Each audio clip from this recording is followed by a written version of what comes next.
दौर टेक्नोलॉजी का युग है। ये दौर टेक्नोलॉजी का युग है और तकनीक के इस युग में अगर हम अपने विद्यार्थियों को टेक्नोलॉजी के साथ जोड़ करके तैयार नहीं करेंगे तो केवल पाठ्य पुस्तकों में जो पाठ्यक्रम आधारित शिक्षा है वो शिक्षा सिर्फ उसको हर साल एक क्लास पास करा पाएगी और इस प्रकार से वो अपनी शिक्षा मुकम्मल तो कर लेंगे, लेकिन वास्तव में जब व्यवहारिक जीवन में आएंगे तो वो अपने आप को उस लायक नहीं बना पाएंगे जिस लायक बन करके वो अपने लिए एक बेहतर जीवन जी। टेक्नोलॉजी क्या कर रही है? टेक्नोलॉजी हमारी जीवन शैली, हमारी जीवनचर्या को 9वें महीने से 15वें महीने तक जाते जाते बिल्कुल बदल दे रही है।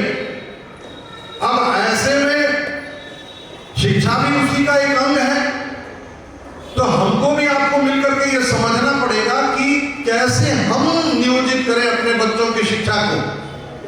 एक छोटा सा उदाहरण मैं ले रहा हूं, एक बहुत छोटा सा उदाहरण मैं ले रहा हूं। क्या कभी आपने ये विचार किया कि हिंदुस्तान के किसी भी विद्यालय में क्लास 1 में पढ़ने वाला विद्यार्थी जो अगले 12 साल में इंटरमीडिएट उत्तीर्ण करेगा और उसके बाद 3 साल में ग्रेजुएशन करेगा और उसके 2 साल बाद पोस्ट ग्रेजुएशन करेगा, ये हमारे भारतीय शिक्षा परंपरा में माना जाता है कि इतनी पढ़ाई तो कम से कम करनी ही चाहिए। ये औसत पढ़ाई है जो हर बच्चा करता है। चलिए इसमें 2 साल का रिलैक्सेशन दे सकते हैं, कुछ लोग कहेंगे साहब ग्रेजुएट भी काफी होता है, हम उसको भी मान लें। तो जरा ध्यान से सुनिएगा कि आज हिंदुस्तान के किसी भी विद्यालय में क्लास 1 में पढ़ने वाला वो बच्चा जो अगले 12 साल में इंटर करेगा, 3 साल में ग्रेजुएशन करेगा और 2 साल में पोस्ट ग्रेजुएशन करेगा, यानी अब से उसको 17 साल लगेंगे अपनी शिक्षा पूरी करने में। अब हम लोग किस सन में हैं? 2000 में, 2025 में, जरा इसमें 17 जोड़ लीजिए, यानी 2042। अब इसी गणित से आपका बच्चा जिस भी क्लास में पढ़ता होगा आप गणना कर लीजिएगा। क्लास 1 में पढ़ने वाला बच्चा जो 2042 में अपनी पढ़ाई मुकम्मल करेगा, क्या उसको विद्यालय आप यानी गार्जियन दोनों मिलकर के 2042 के लिए तैयार कर रहे हैं? जरा मेरे सवाल का जवाब दीजिएगा, क्या 2042 तक उसको तैयार कर रहे हैं? मेरा ख्याल है कि आप सबका ध्यान इस तरफ नहीं होगा, क्योंकि 17 साल बाद के आगे की चीज हम सोच ही नहीं सकते। एक हमारा रोबोटिक्स का लैब है, आर्टिफिशियल इंटेलिजेंस का लैब है और डिजिटल बोर्ड्स, जो आजकल डिजिटल क्लासरूम्स की बात होती है, तो हम लोगों ने वो डिजिटल क्लासरूम्स भी प्रोवाइड किया ताकि डिजिटली बच्चों को जोड़ा जा सके। ग्लोबली जो चीजें हो रही हैं बेहतर तरीके से बच्चे लेकर के आएंगे।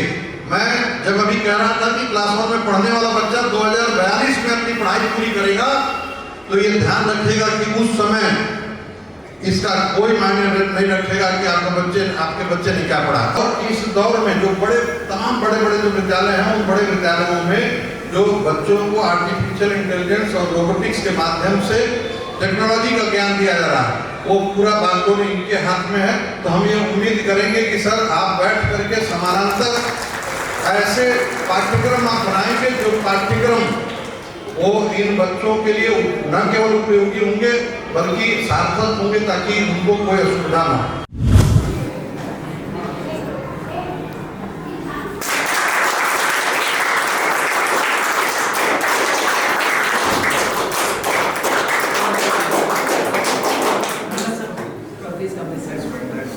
So it is trying to get some innovation in the school.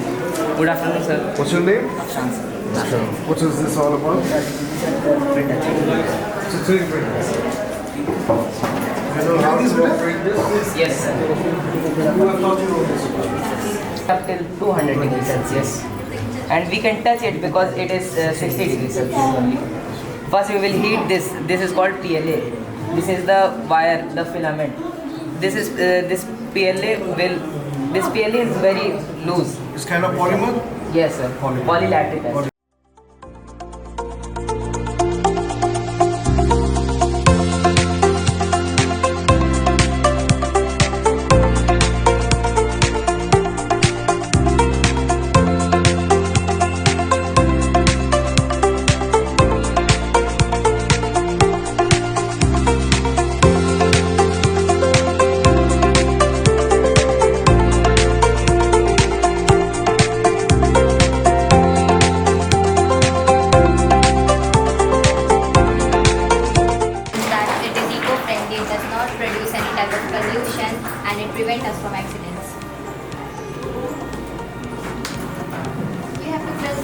switch all around the plant, and then we have to build these programs which to active all the sensors.